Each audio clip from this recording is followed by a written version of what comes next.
ठाणे शहरातील महत्त्वाचे युवा सेनेचे पदाधिकारी, उपजिल्हाधिकारी, उपजिल्हा प्रमुख, शहराध्यक्ष, विभाग अध्यक्ष, शाखा अध्यक्ष ही युवा सेनेची कोर टीम आज त्यांनी शिवसेनेमध्ये प्रवेश केला आहे। मी त्यांचं मनापासून स्वागत करतो, मनापासून त्यांना खूप खूप शुभेच्छा देतो। खरं म्हणजे आपण पाहतोय की गेल्या 2 वर्षापासून बाळासाहेबांच्या विचाराचं सर्वसामान्यांच्या मनातलं सरकार आम्ही महायुतीचं स्थापन केलं आणि त्यानंतर जे काही विकास कामांचा जो धडाका एक राज्यामध्ये जे काही विकास प्रकल्प उभाटा आणि महाविकास आघाडीने थांबवले होते, त्याच्यात स्पीड ब्रेकर टाकले होते, ते सर्व स्पीड ब्रेकर बाजूला करून विकासाला चालना देण्याचं काम महायुतीने केलं आणि आपण त्याचं प्रतिबिंब राज्यभरामध्ये पाहतोय। आणि त्याचबरोबर कल्याणकारी योजना ज्या आहेत, एकीकडे विकास आणि दुसरीकडे कल्याणकारी योजना देखील आपण ज्या 2 वर्षामध्ये सुरू केल्या त्याही जनतेच्या समोर आहेत। आता तर आपण मुख्यमंत्री माझी लाडकी बहीण योजना असेल, मुख्यमंत्री युवा प्रशिक्षण योजना असेल, मुख्यमंत्री अन्नपूर्णा योजना असेल, त्याचबरोबर मुख्यमंत्री शेतकरी वीज बिल माफ जी योजना आहे, जी 7.5 HP हॉर्स पॉवरची मोटर लावून शेती पंपाने शेती करणाऱ्या शेतकऱ्यांचं वीज बिल माफ केलं, मुलींना हायर एज्युकेशन मोफत केलं। या सर्व योजना ज्या आहेत, आपण ज्या योजना केल्या त्या योजना सर्वसामान्यांच्या हिताच्या योजना केल्या आणि म्हणूनच राज्यभरातून गेल्या 2 वर्षामध्ये 50 आमदार असतील, 13 खासदार असतील, हजारो शेकडो नगरसेवक असतील, जिल्हा परिषद सदस्य असतील, लोकप्रतिनिधी असतील आणि लाखो शिवसैनिक या राज्यातले शिवसेनेमध्ये प्रवेश करतायत आणि एक विश्वास ठेवून या ठिकाणी त्यांना माहीत आहे की विकास आणि कल्याणकारी योजना या आपल्या राज्य सरकारने केल्यात आणि बाळासाहेबांच्या दिघेसाहेबांच्या विचारांची शिवसेना आहे आणि म्हणून ते सर्वजण या ठिकाणी त्यांचा जो काय ओढा आहे तो आपल्या शिवसेना पक्षात आपण पाहतोय आणि सर्वसामान्य लोकांना जे हवं आहे ते देण्याचं काम आपलं सरकार करत आहे। म्हणूनच 7-8 महिन्यापूर्वी झालेल्या ग्रामपंचायतीच्या निवडणुकीमध्ये पहिल्या नंबरला भारतीय जनता पार्टी, दुसऱ्या नंबरला आपली शिवसेना आणि उभाटा किती नंबरला होती माहीत नाही मला, पण मुंबईमधले पण मुंबई महापालिकेतले सिटिंग नगरसेवक 50 आज शिवसेनेमध्ये आतापर्यंत आलेले आहेत आणि म्हणून आज ठाणे शहरातली युवा कार्यकारिणी जी आहे युवा सेनेची ती संपूर्णपणे या ठिकाणी शिवसेनेत दाखल झाली। मी त्यांचं मनापासून स्वागत करतो आणि हे जे काही विश्वास ठेवून जे लोक सोबत येत आहेत त्या सगळ्यांना धन्यवाद देतो। यापुढे हा सिलसिला असा सुरू राहील।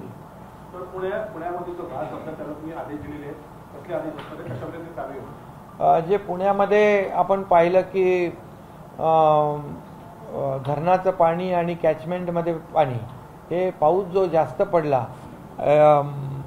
मावळमध्ये जवळपास 250 मिलीमीटर पडला, मुळशीमध्ये 170 मिलीमीटर पाऊस पडला आणि डॅममध्ये पण आणि कॅचमेंट एरियात पण सगळीकडे जोरदार पाऊस झाल्यामुळे मोठ्या प्रमाणावर लोकांच्या घरात पाणी गेलं, दुकानांमध्ये पाणी गेलं आणि आता पाऊस ओसरल्यानंतर जे मी सकाळी पाहत होतो टीव्हीमध्ये की मोठ्या प्रमाणावर घाणीचं साम्राज्य आणि चिखल या ठिकाणी पाहायला मिळाला। त्यामुळे कुठली रोगराई होऊ नये म्हणून मी तात्काळ जिल्हाधिकारी पुणे आणि दोन्ही महापालिकांचे आयुक्त आणि विभागीय आयुक्त या सर्वांनाच निर्देश दिले की सर्व टीम त्या ठिकाणी लावा, लोकांना मदत करा। त्याचबरोबर BVG आणि सुमित एंटरप्राइजेसची लोक जवळपास 1000 लोकांना देखील मी त्यांची मदत घेण्याच्या देखील सूचना दिलेल्या आहेत, जेणेकरून तिथल्या नागरिकांच्या घरामधले झालेलं चिखल, आलेली घाण आणि ते रस्ते, गल्लीबोळ या सगळ्याच ठिकाणी जे काही चिखलाचं साम्राज्य तिथे पाहायला मिळालं ते तात्काळ शेवटी नागरिकांना हे सगळं साफ करणं प्रत्येकाला त्याला अवघड आहे आणि म्हणून त्यांच्या मदतीला प्रशासनाने उभं राहावं आणि त्यांना मदत करावी आणि त्यांचं जीवन पूर्ववत करावं यासाठी मी सूचना दिली. मुंबई गोवा आणि मुंबई नाशिक या दोन्ही रस्त्यांचा मी काल आढावा घेतला आणि त्यांना सूचना केलेल्या आहेत की गणपतीपूर्वी हे रस्ते चांगले झाले पाहिजे. कोकणात जाणाऱ्या लोकांना त्यांची गैरसोय होऊ नये, दिलासा मिळावा यासाठी मी स्वतः बैठक घेतली आणि मी त्यांचं कामाचा आढावा सातत्याने घेत राहीन आणि मी वेळ पडल्यास व्हिजिट देखील करेन.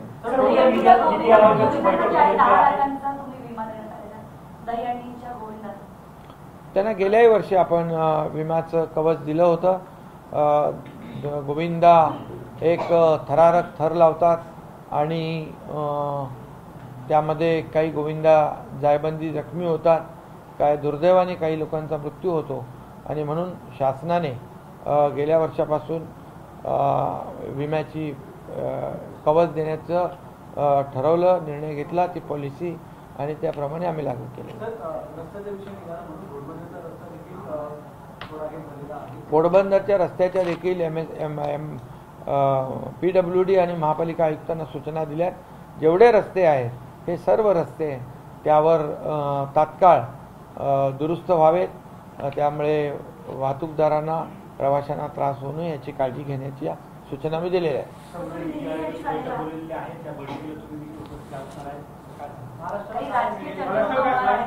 नाही, उद्या नीती आयोगाची दरवर्षाप्रमाणे जी बैठक असते त्याप्रमाणे बैठक आहे. सर्व राज्याचे मुख्यमंत्री असतात, आदरणीय प्रधानमंत्री, गृहमंत्री आणि इतर संबंधित मंत्री असतात आणि त्याप्रमाणे उद्या मीटिंग आहे. त्यामध्ये देखील महाराष्ट्रामध्ये जे आपण काही केलेलं आहे, ज्या योजना केलेल्या आहेत किंबहुना आपल्याला जे काही सहकार्य हवं आहे त्याची तिथे मी नक्कीच भूमिका घेईन. सर, लाडक्या बहिणीच्या संदर्भात जो वित्त विभाग आहे तो असं म्हणतोय की लक्षात घेतलेला आहे 446 कोटीचा बोजा जो आहे तो वित्त विभागावर बसला असा व्यक्त केलेला आहे.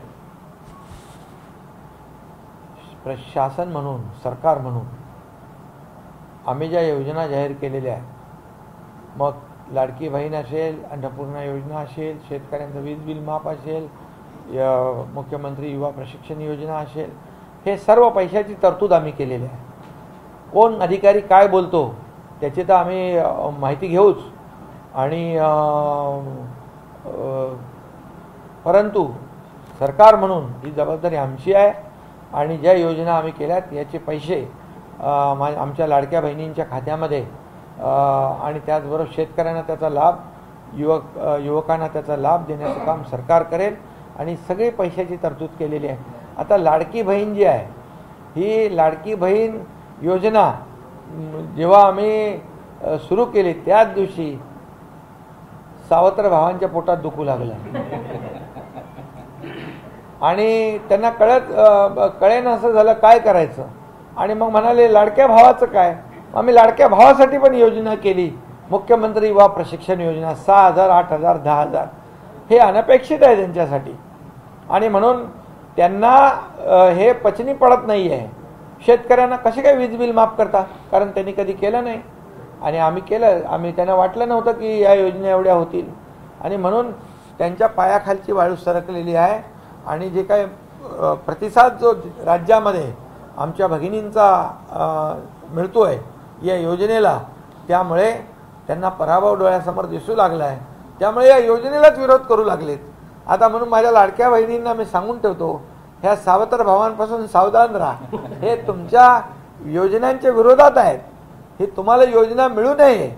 माझ्या युवकांना आणि युवतींना जे स्टायपंड आम्ही देतोय ते मिळू नये म्हणून ह्याच्यात खो घालण्याचा प्रयत्न त्यांनी चालवलेला आहे.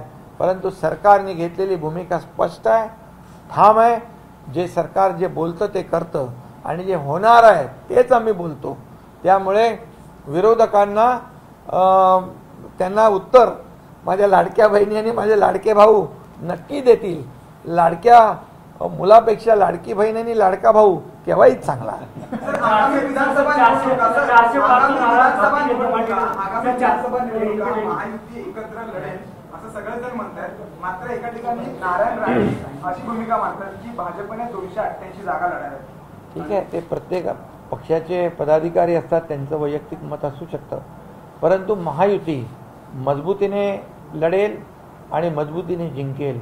आणि आम्हाला ज्या 2 वर्षामध्ये केलेले जे काही विकासाचं काम आणि या कल्याणकारी योजना याच्या कामाची पोचपावती जनता देईल. 2.5 वर्षामध्ये महाविकास आघाडीचं काम तुम्ही बघा आणि 2 वर्षाचं महायुतीचं काम बघा, याचा तुलना करा. काम करणाऱ्या लोकांना, निर्णय घेणाऱ्या लोकांना लोक मतदान करतात. घरी बसणाऱ्या लोकांना लोक नाकारतात. त्यामुळे येणारा काळ तुम्हाला दिसेल आणि आम्ही केलेल्या कामाची पोचपावती विधानसभेत दिसेल आणि या पुन्हा एकदा महायुतीचं सरकार या राज्यामध्ये येईल. एबीपी माझा, उघडा डोळे बघा नीट.